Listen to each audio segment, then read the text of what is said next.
Buenos días, muchísimas gracias a Ignacio por la presentación. Quiero agradecer a él su afecto y todo lo que ha hecho también por la restauración en Colombia. Bueno, voy a hablarles a grandes rasgos porque no hay tiempo, mucho tiempo. Entonces simplemente voy a tratar de hablar de los aspectos más importantes de la restauración en ecosistemas andinos. Para entrar en contexto, vamos a hablar rápidamente de las montañas. Uno de los lemas del Congreso es de las montañas a los mares, ¿cierto, Ignacio? Sí, así es. Entonces yo voy a tocar ese primer aspecto, las montañas, ¿sí? Que casi todos los colombianos vivimos en las montañas.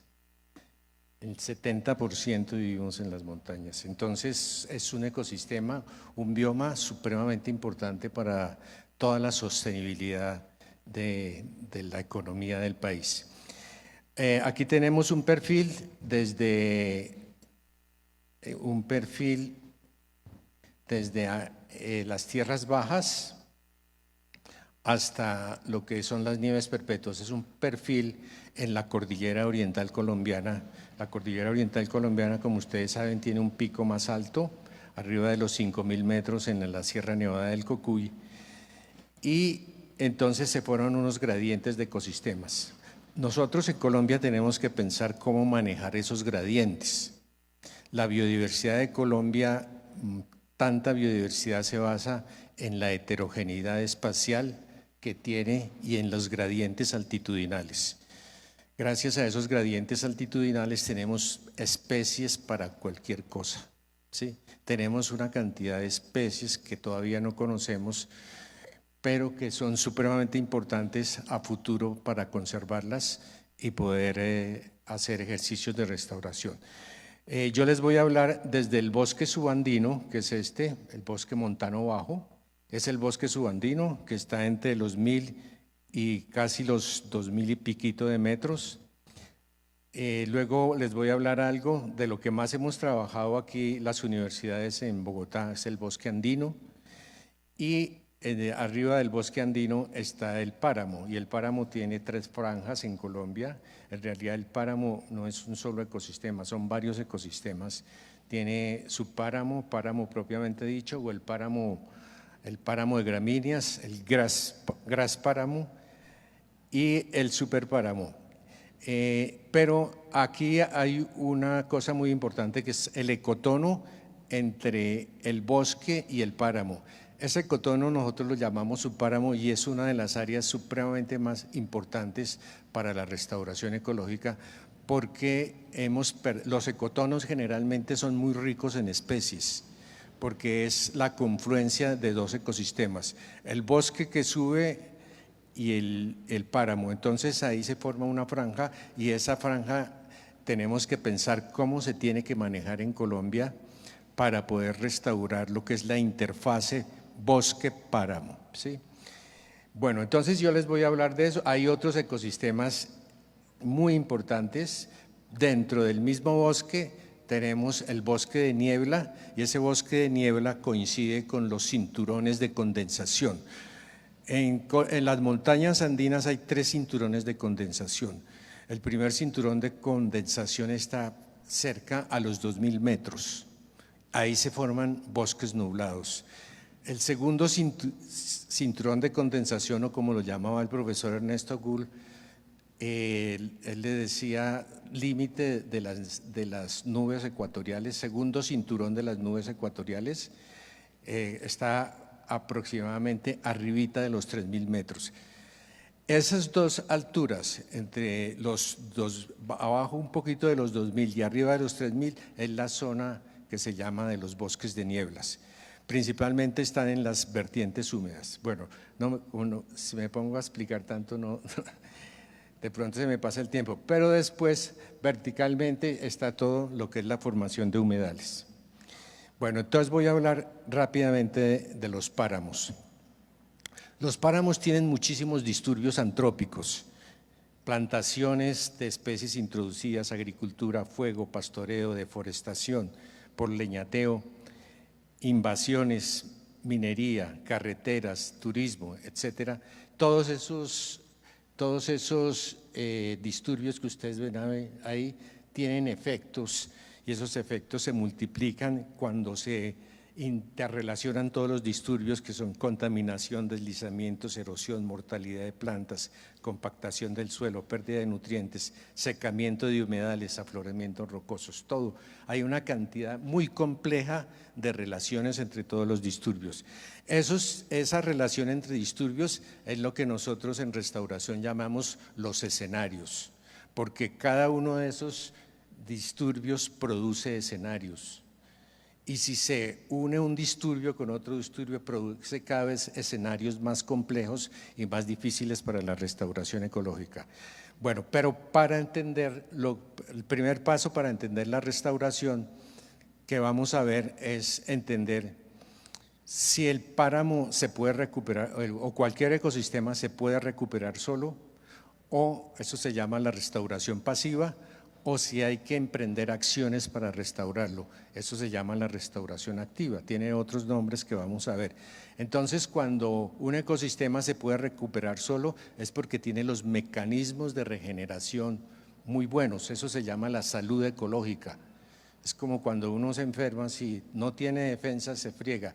Los ecosistemas, si no tienen los mecanismos de regeneración, no se recuperan. Entonces, después de un disturbio,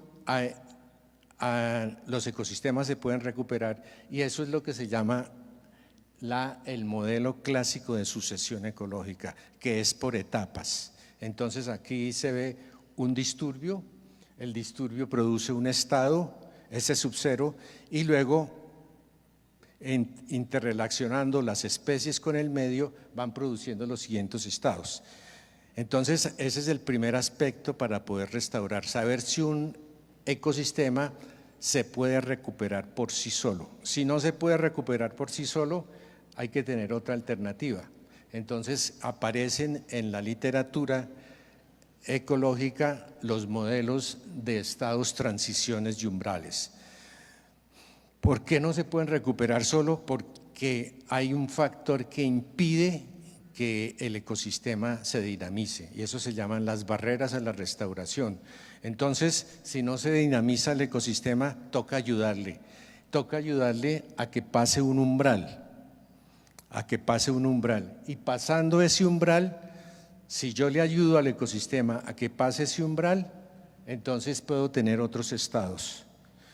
Si el siguiente estado todavía persiste con algún problema, tengo que generar otro estado.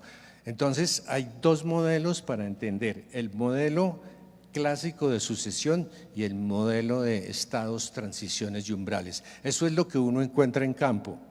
Por ejemplo, los páramos son quemados, los páramos no evolucionaron bajo fuego, es un ecosistema ecuatorial húmedo, no evolucionó bajo fuego, no tiene adaptaciones al fuego. Pero cuando se introdujo la ganadería en Colombia, la gente lo quema para eliminar la necromasa y que rebroten las gramíneas, y eso es lo que se come el ganado. Entonces, en un trabajo que nosotros hicimos después de fuego, miramos cómo se recupera el estrato herbazo, o sea, el estrato de gramíneas, y se recupera muy bien. Aquí en esta figura vemos cómo en verde se recupera la biomasa que hace fotosíntesis. En negrito está la necromasa y en naranja está la biomasa reproductiva.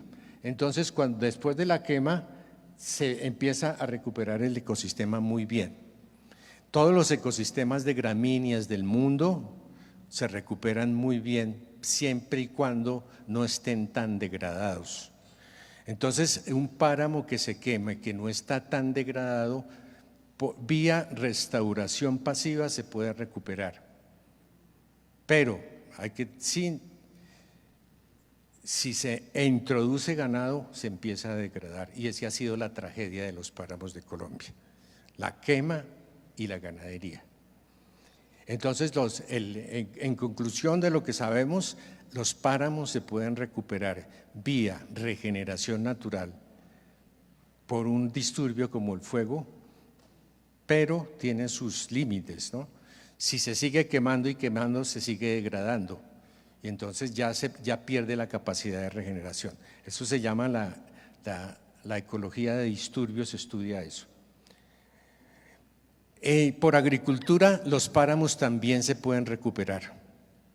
Entonces, un páramo, en agricultura, generalmente la agricultura de papa, después de que se cultiva la papa, se saca la papa, y había un estilo de agricultura que se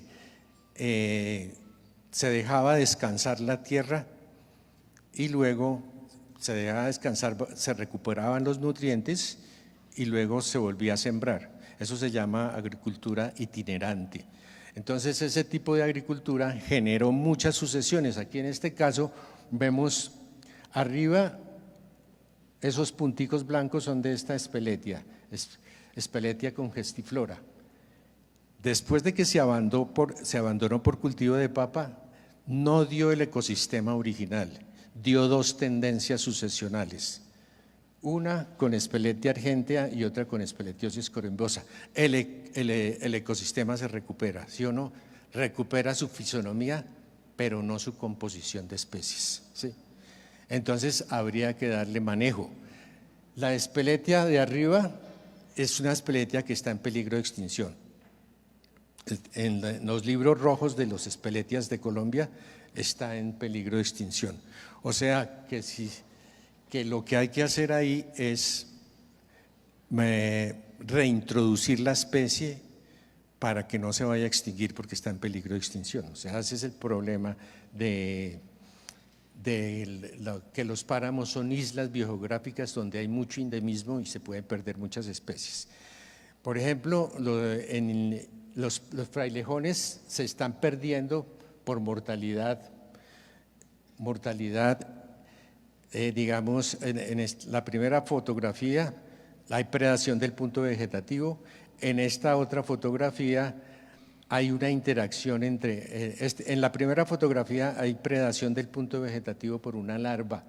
Se cree que es una larva que sube de los cultivos de papa por efecto del cambio climático y mata a los frailejones, luego descompone el punto vegetativo se humedece y llega un hongo y acaba y los mata. Esto se ve mucho en Chingaza, por el lado de Piedras Gordas. Y también por el lado de Piedras Gordas se ve una Speletia quilipi, que es casi endémica de Chingaza, tiene también un efecto de larvas, pero se le suma el efecto de la predación del punto vegetativo también, por el cuzumbo. Entonces el cuzumbo sube, busca las larvas, desgarra el frailejón y la mata. Y hay otro efecto también con el agouti taxanovsky, un borugo que preda las médulas. O sea, los frailejones en realidad están en peligro, ¿sí? Pero hay una cosa muy interesante que se está haciendo en Colombia. La propagación de frailejones va bien. Creo que alguien va a hablar aquí en el Congreso de eso, de la propagación de los frailejones. Me parece que es una cosa que se está haciendo bien, pero ojalá se haga con más urgencia y se le dé prioridad a las especies que están en peligro de extinción. Esto es otra forma de restaurar, para restaurar la fisonomía de los páramos, que los páramos nuestros en Colombia son de una fisonomía dominante de frailejonal pajonal. Bueno, otro problema que tenemos en Colombia es la transición bosque-páramo. Hay muchos tipos de trayectorias sucesionales.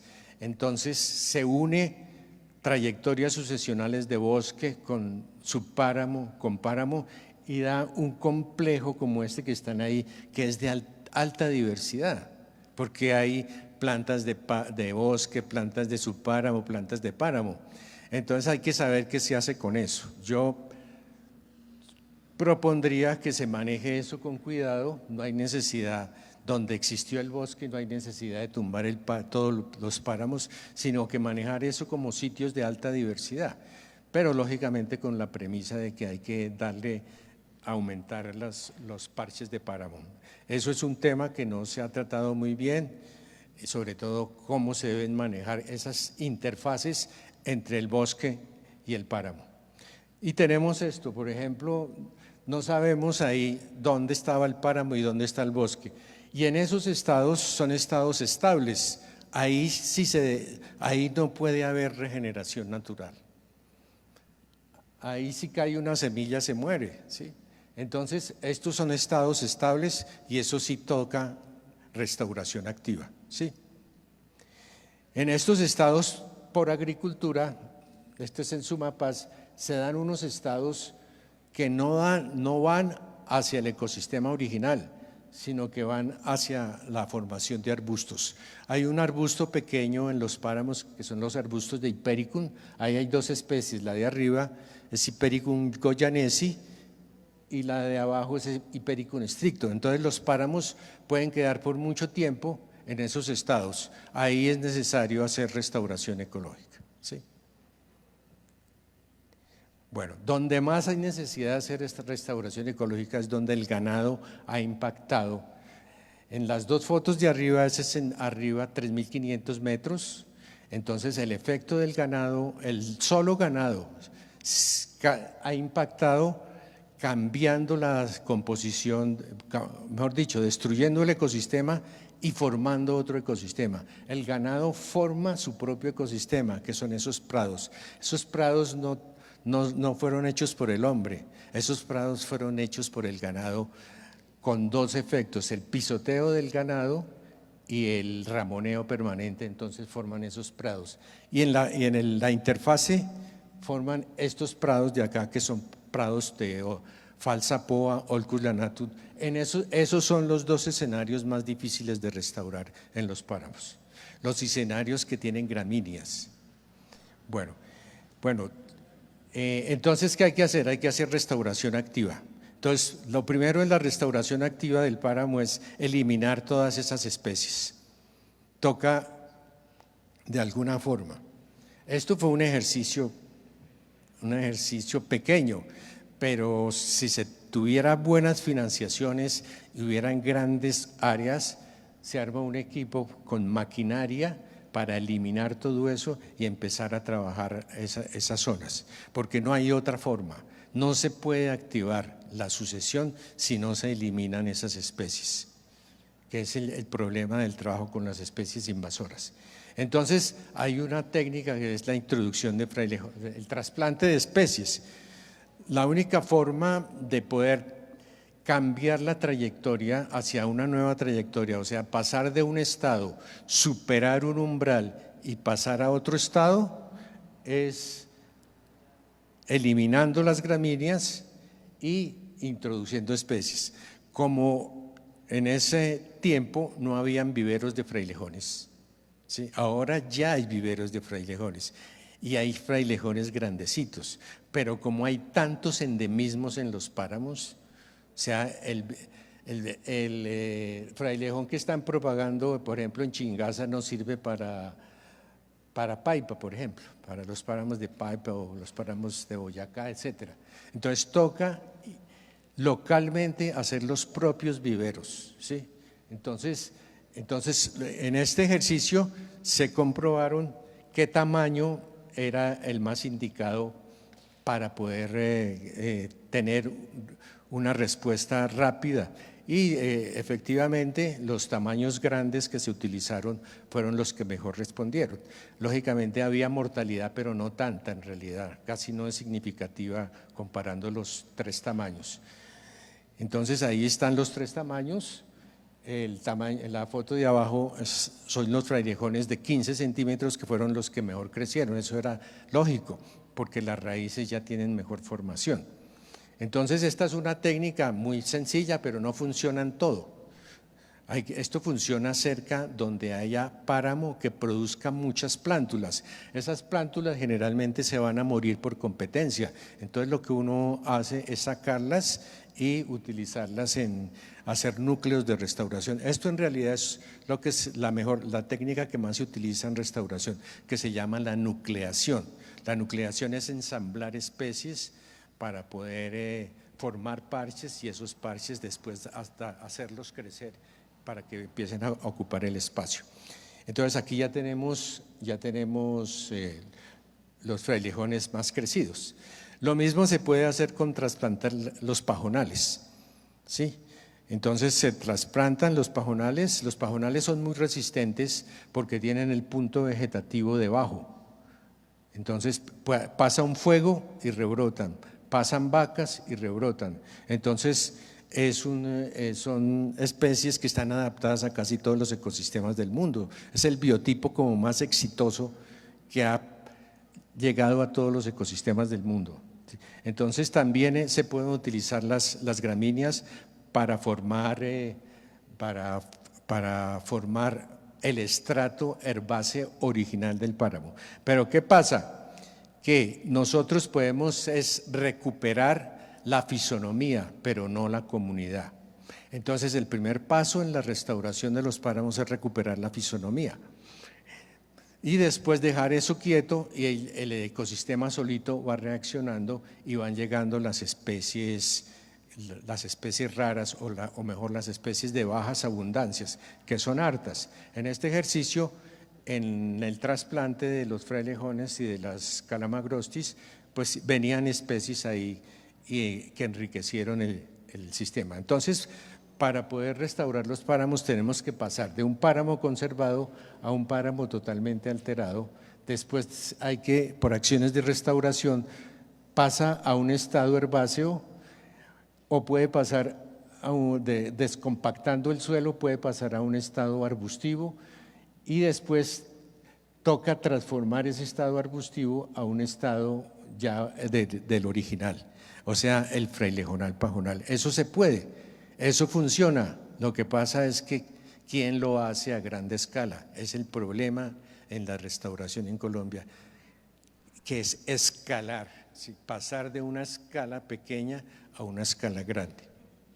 Bueno, entonces el modelo para restaurar, dentro de los modelos de estados y transiciones, uno va haciendo un modelo. ¿Qué es lo que uno tiene que hacer? Arriba está el páramo conservado, y abajo ya está el páramo alterado por diferentes circunstancias. Entonces lo que uno tiene que hacer es mirar cómo está el páramo, mirar cómo se relacionan todos los disturbios, mirar qué va por sucesión natural o regeneración natural y mirar qué puede ir por restauración activa. Entonces, cuando hay restauración, entonces uno tiene que saber qué tipo de restauración, y como los páramos son supremamente heterogéneos, entonces uno tiene que saber en dónde va a actuar, porque muchos fenómenos están muy cerca unos de los otros y uno no puede homogenizar un ecosistema que tiene tanta heterogeneidad. Es un problema de la restauración que a veces la gente lo que está haciendo es homogenizando los ecosistemas, sembrando especies ahí y se pierde la heterogeneidad, que es la base de la restauración. Bueno, bosques andinos, eso a grandes rasgos, esos son los páramos, pero eso ya hay muchos experimentos que hemos hecho y que se están haciendo en Colombia. Sin embargo, tenemos un problema, no hemos hecho la síntesis de en qué va ese conocimiento, porque aquí en Colombia muchos de ustedes están trabajando en diferentes ecosistemas, pero no sabemos qué es lo que se está haciendo por allí y por allá. Es necesario una síntesis, ir haciendo la síntesis de qué conocemos y qué sabemos. En los bosques andinos tenemos aquí un solo ejemplo de problemas, escenarios de restauración. Tenemos, bueno, arriba, como se deforestó, viene el páramo ocupa el espacio del bosque. Entonces, eso se llama paramización. La fragmentación, quedan parches de bosque original muy lejanos, las plantaciones de especies forestales, las invasiones de gramíneas y un problema grave que tenemos aquí en los alrededores de Bogotá y en Antioquia también, en otras partes, es la introducción del retamo espinoso, una invasora europea muy brava, pero bravísima, ¿sí? Que hay que saber trabajar cómo se va a erradicar eso. Ya sabemos Muchas cosas porque lo hemos estudiado, diferentes universidades han hecho experimentos. El problema es que ya tenemos el conocimiento, el problema es quién lo hace, porque eso se necesita presupuesto, eso se necesita tener proyectos a largo plazo. Esto es, por ejemplo, un parche de retamo. Este ya no existe porque nosotros lo restauramos, ¿sí? Entonces, en este estado de invasión es lo mismo que tener pastos, pero esto es más bravo, esto no lo mueve nadie de ahí, ¿sí? Además, si se mueve, toca cortar totalmente, sacar la biomasa epígea, sacar la biomasa hipógea, y cuando está en ese estado, en este estado, por ejemplo, lleno de, se pasa a este estado. En este estado se expresan los bancos de semillas de la especie. O sea, eso se puede volver a cubrir. Y mire ahí los bancos de semillas. Esos son las semillas que se expresan después de que se quita el retamo. O sea, la gente a veces lo quema, en su desespero lo quema, pero vuelve y sale, vea.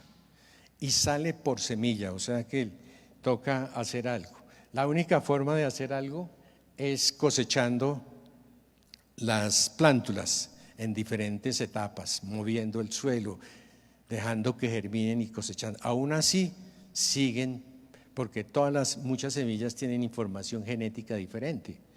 Entonces, este es un problema gravísimo de los proyectos de restauración del retamo. Tienen que ser del muy largo plazo para ganarle al retamo, pero eso se puede también. Lo que pasa es que no estamos organizados. La única forma de acabarlo es dándole sombra a esas especies. Entonces se utilizan formación de núcleos con lupinus. Nosotros en Colombia tenemos muchísimas especies de lupinus. Tenemos muchas desde abajo, desde como de los 2200 hasta el páramo, hasta el superpáramo hay un Lupinus alopecuroides, un lupinus supremamente bonito, ¿sí? Entonces la única forma es formar núcleos, es hacer nucleaciones con especies herbáceas y arbustivas. En este caso hay una nucleación con Lupinus bogotensis, se pueden hacer con Lupinus mirabilis, con Vicia bengalensis, y se cubre el suelo. Es la única forma, cubrir el suelo. Hemos dicho en restauración una fórmula, cubrir el suelo. Si uno no cubre el suelo, se la ganan las especies invasoras. Además, cubrir el suelo implica una cosa supremamente importante en ecosistemas de bosque andino, formar microclimas, porque las especies nativas crecen mejor bajo microclimas. Se gasta mucha plata sembrando especies en potreros que se van a morir. Viene una helada y los acaba.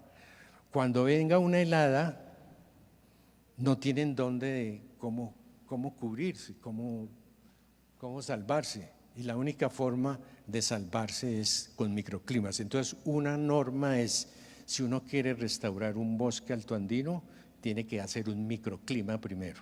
El microclima se forma con estas especies. En la literatura de nucleación se habla mucho de árboles, pero es porque se ha trabajado los ecosistemas bajos. En estos ecosistemas altos, las nucleaciones hay que empezarlas con especies herbáceas, ¿sí? Y con estas especies se empieza.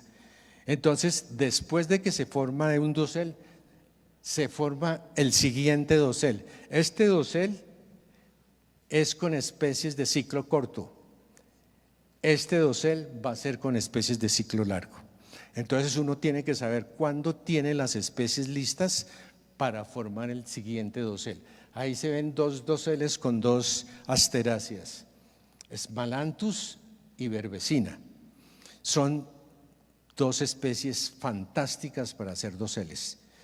Lógicamente ellas también están sujetas, como son plantas de hoja ancha, las heladas le pueden dar, pero tienen una ventaja, rebrotan y vuelven y se recuperan. Entonces esa es la mejor forma. Ahí tenemos dos doseles, Smalanthus y Baccharis latifolia. Y entonces aquí tenemos el ensamble de parches. En restauración se habla mucho de ensamblar especies, pero en ecosistemas altoandinos es muy importante ensamblar parches, ¿sí? Yo ensamblo un parche, digamos, de 4x4 de una especie, le pongo al lado un parche de otra especie. Entonces aquí lo que estoy yo es ensamblando parches, no ensamblando especies. Es mucho mejor para ecosistemas que tienen restricciones abióticas como el clima, las heladas, formar estos parches para que formen rápido un microclima. Además, van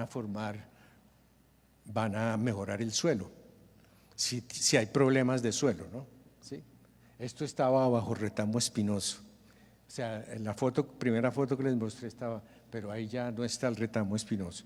Entonces, en síntesis, lo que hay que hacer es buscar la forma de formar doseles que cubran totalmente el suelo, que se pueden hacer mezclando parches de especies, porque es mucho más rápido esto.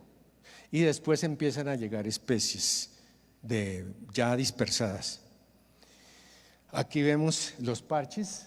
Bueno, entonces este modelo de estados y transiciones también es importante para eso, pero bueno, ya más o menos lo expliqué. Hay que eliminar toda la biomasa, etcétera, sacar las semillas, las plántulas, eliminar el banco de semillas, cubrir el suelo, cubrirlo con varias especies, y luego si se logra superar el problema, se forman muchos parches, y cuando se unen esos parches ya podemos decir que se adelantó bastante la restauración. Bueno, hay otra forma muy sencilla que hemos probado, que es utilizar los parches nativos. En la primera foto allá se ve un parche de avance que está de vegetación nativa. El parche está avanzando sobre un potrero, y aquí en esta foto se ven parchecitos de especies nativas. Una forma muy importante cuando hay parches, en vez de ponerse uno a sembrar especies en los potreros, es aumentar el parche. Eso sí resulta. ¿Por qué? Porque las especies que se siembran al lado del parche ya tienen un microclima. Eso en restauración es muy común hablar de eso, ¿sí? Ampliación de parches. Aquí tenemos un caso en Suezca, allí cerquita de Bogotá, donde se sembraron esas especies, y de la línea verde para acá ha crecido. ¿Ahí qué se hizo? Se utilizó el microclima que generan las especies de eucaliptos y pinos, se utilizó ese microclima y se hizo crecer el parche. Entonces esa es una forma sencilla y efectiva de restaurar. Aprovechar el microclima ya generado por los parches. Y esas especies ya están creciendo, crecen muy bien, porque ya tienen un microclima, ¿sí? Bueno, ¿por qué? Nosotros encontramos estos escenarios, son potreros con especies de árboles introducidos, etcétera. Ahí solamente se ve un parchecito, una cerca viva, esa sí tiene especies nativas, la hizo un señor, él dice, no, yo no hago cercas vivas con especies con pinos, yo lo voy a hacer la cerca viva con especies nativas, y lo hizo. O sea, hay gente que piensa bien las cosas con relación a la naturaleza. Estos ambientes así son ambientes muy rigurosos, tienden a ser secos. Esto es en Suezca, que Suezca tiende a ser seco, pero tienen una cantidad de especies como estas: Baccharis bogotensis, Baccharis latifolia, Baccharis micrantha, dodonea, Casi todas tienen los rasgos muy parecidos y se pueden utilizar más. Lo que pasa es que hay que tener listas todas estas especies. Estas especies algunas no las venden en viveros. Esto toca tener viveros exclusivos para la restauración, para poder recuperar, porque todas tienen casi los mismos rasgos. ¿Sí? Por ejemplo, las dos primeras, Baccharis bogotensis y Dodonea, tienen hasta una cutícula sobre la hoja que resiste sequía, lo que llaman, yo no sé, los ecofisiólogos creo que lo llaman la capa límite, evita la transpiración excesiva. Entonces hay especies, nosotros tenemos muchísimas especies y esas especies están en el paisaje, están repartidas en diferentes sitios, forman trayectorias sucesionales pequeñas o grandes, etc. Aquí hay una, por ejemplo, en esta foto del proyecto Entre Nubes de la Secretaría Distrital de Ambiente, se ve ya avanzado la recuperación con arbustos. Los arbustos son supremamente importantes en ambientes con muchas restricciones abióticas. Entonces, ahí ya se ve más o menos ya que se forma el dosel. Entonces, la clave es formar doseles. Puede que eso todavía no esté, que sea una revegetalización, pero a futuro, cuando se introduzcan las especies sucesionales tardías, las especies sucesionales tardías van a ocupar y van a formar el ecosistema. Lo mismo para casos con plantaciones de pino, también estas especies leguminosas, las especies que producen mucha hoja, son las que vienen a mejorar el suelo y se forman muchas trayectorias sucesionales con esos núcleos. Y aquí, por ejemplo, cuando ya está el núcleo formado, allá, por ejemplo, esas planticas que en ese tallo es de Smalanthus, el arboloco, entonces ahí sí ya uno introduce las especies sucesionales intermedias y las especies sucesionales tardías. Ahí sí, no antes. Si no hay un microclima, se pierde el tiempo. Hay que hacer microclimas. Aquí otro ejemplo. En 2008, 2010 ya con especies puramente pioneras ya se forma podemos decir que tenemos un bosque secundario. O sea, la restauración es posible. Bueno, bosques subandinos. Bueno, los bosques subandinos son extraordinarios. Ya a partir de los bosques subandinos, las especies pioneras y todo el tipo de especies se multiplican. Son muchísimas las especies.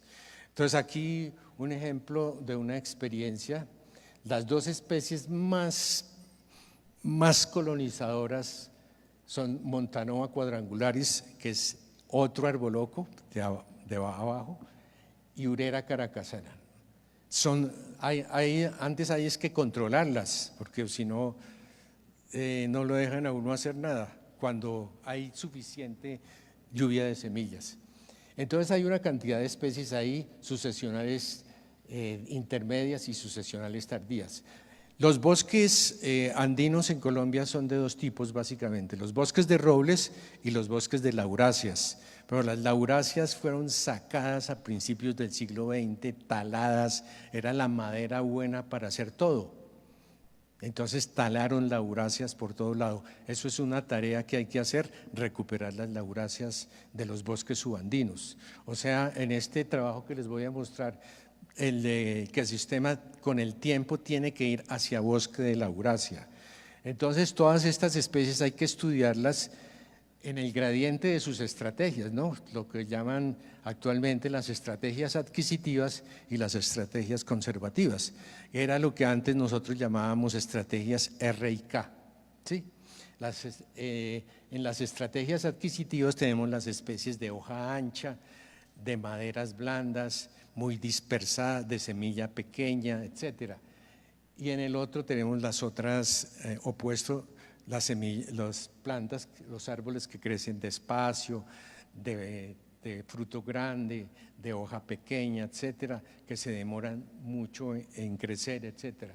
Entonces, en ese gradiente, una recomendación es, antes de empezar un proyecto de restauración, uno trate de hacer este esquema cuáles son las sucesionales tempranas, las sucesionales intermedias y las sucesionales tardías. De esa forma ya tienen en la cabeza el ecosistema y para dónde quiere ir uno, ¿sí?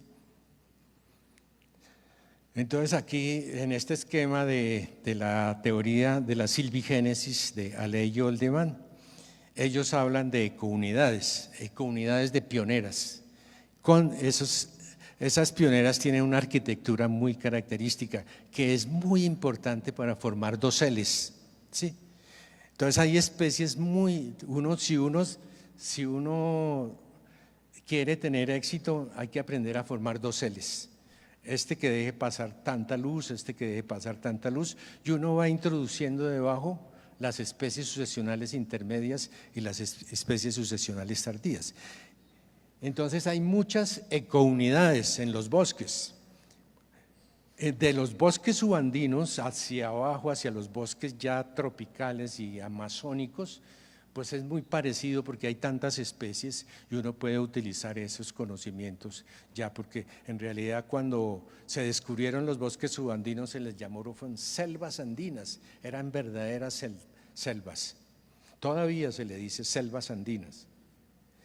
Y esto, lo más importante es, toda esa heterogeneidad de especie da muchísimas trayectorias sucesionales. Entonces, en un proyecto uno tiene que tener todas esas especies para formar a futuro en el espacio y hacer que la heterogeneidad funcione.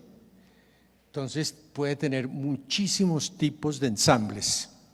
Un ejemplo acá, Montanoa con Solanum.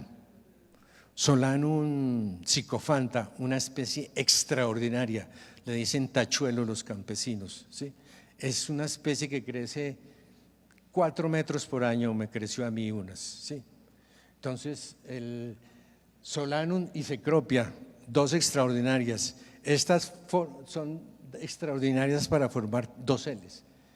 Solanum con Albizia, ahí está solo Solanum. Es un ejemplo de uno cómo puede combinar especies pioneras y puede combinar todo el espectro de las especies pioneras y después formar los doseles y luego sí introducir las especies sucesionales intermedias y las sucesionales tardías, ¿sí? Aquí ecounidades con intermedias, Cecropia y Geonoma. Las palmas son importantísimas en los bosques subandinos, así como en los bosques amazónicos. Las palmas son supremamente importantes, en los bosques andinos también. Por algo será que tenemos la palma nuestra, Ceroxylum quindihuense, formaba bosques. Cuando Humboldt vio de eso, dijo: esto es un bosque por encima del bosque, la palma por encima del bosque. Entonces tenemos ahí una gran cantidad de eso. Y luego, bueno, cuando ya tenemos unos doseles, ya introducimos las especies. Aquí un ejemplo de una especie que estamos trabajando con Pouteria lucuma y estamos trabajando también el retrofilm, creo que le cambiaron el nombre al Podocarpus, yo no me acuerdo cómo es, ya para formar diferentes tipos de ecounidades. La clave es formar múltiples ecounidades, así sean pequeñas o grandes, pero hay que tener en el espacio muchísima heterogeneidad. Y por lo último, llegar a esto que son los bosques de lauraceas. Quiero decir algo sobre los humedales antes de que se me acabe el tiempo. Los humedales, pues lógicamente es uno de los ecosistemas más acabados en el mundo. Hemos acabado hasta el 70% de los humedales. Aquí en Bogotá, pues hemos acabado con casi todos. En los humedales, con este diagrama de Sedler, explico el problema.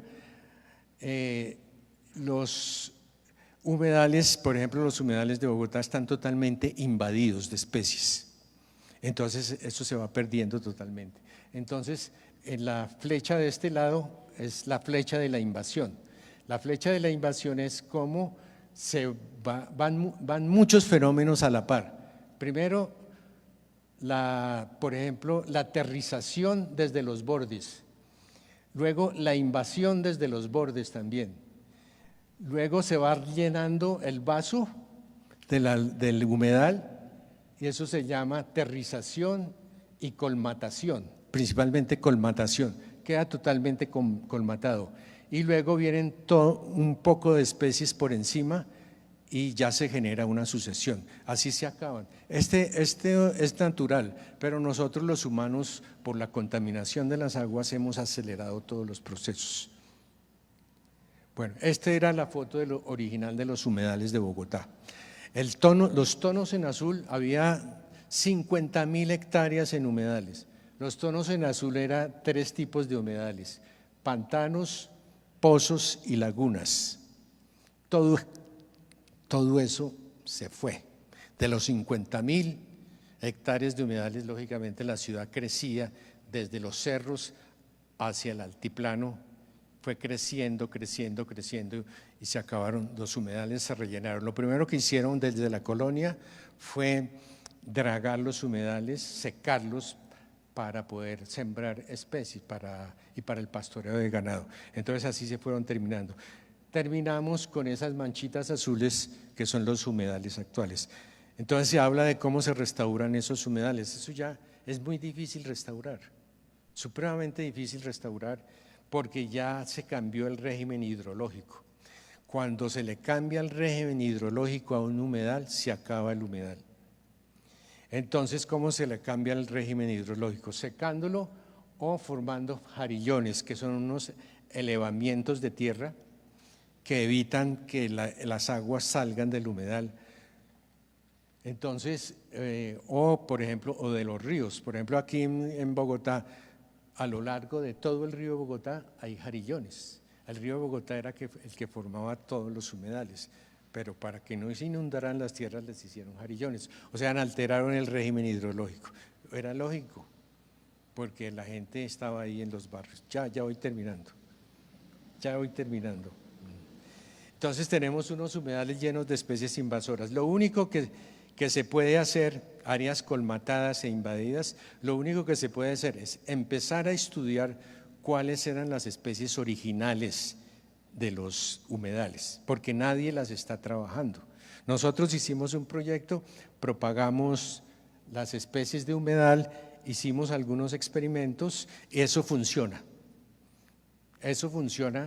y eso es lo que hay que hacer en sitios en donde se pueda restablecer el nivel freático, tener, llamémoslos jardines de especies de humedales y recuperar toda la biodiversidad original. Ya no se puede recuperar el humedal en el sentido estricto, sino que se puede recuperar las comunidades.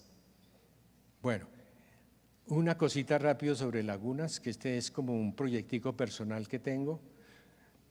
Ahí en esa manchita larga era una laguna.